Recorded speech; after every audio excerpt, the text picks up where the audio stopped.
ప్రకృతి శక్తి అపరిమితమైనది. తన ఆలోచన ఒకానొక వలయంలో పరిమితమై ఉన్నట్లు తెలుసుకున్నప్పుడు ఈ పరిమితి అనే పదం మనిషి అనుభవంలోకి వచ్చింది. అప్పుడు అతడు తన శక్తి పరిమితమైనదన్న నిర్ధారణకు వచ్చాడు. ఈ భావం తనలో ఏదో ఉన్నతమైన మహత్తరమైన శక్తి ఎక్కడో ఉందని, ఆ శక్తి అపరిమితమైనదని, అపారమైనదనే భావాన్ని కూడా సూచిస్తుంది.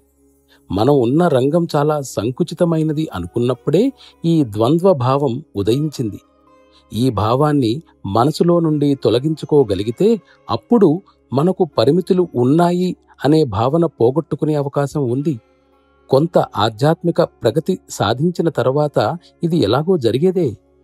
పరిమితికి లోనై ఉండడం, పరిమితికి అతీతంగా ఉండడం అనే ఈ రెండు భావాలను మనం మన మనసులో నుండి తీసివేస్తే అప్పుడు మనం నిజంగా పరిమితుల నుండి విముక్తులం అయినట్లు అవుతుంది. అదృష్టవశాత్తు అటువంటి ఉచ్చ స్థితి నుండి గనక ప్రాణాహుతిని పొందినట్లయితే పైన చెప్పినది సిద్ధించటం సాధ్యము, ఆచరణాత్మకము అవుతుంది. సాధారణంగా అందరూ తమ అంతరంగ స్థితిలో ఏమీ అనుభూతి చెందడం లేదని అంటూ ఉంటారు. కానీ అసలు ప్రయత్నించారా అని వారిని ప్రశ్నిస్తే తమకు అంత శక్తి లేనందువలన ప్రయత్నించలేదంటారు. నేను దానికి అంగీకరించను. అందరికీ ఈ శక్తి ఉందని నా నమ్మకం. ఎందుకంటే అభ్యాసం కొనసాగిస్తున్న కొలది సూక్ష్మ బుద్ధి పెరుగుతుంది.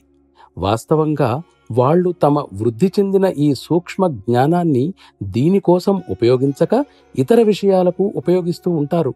సాధారణంగా ఈ శక్తిని దివ్యత్వంపై కాక ప్రాపంచిక విషయాలపై మళ్లిస్తారు.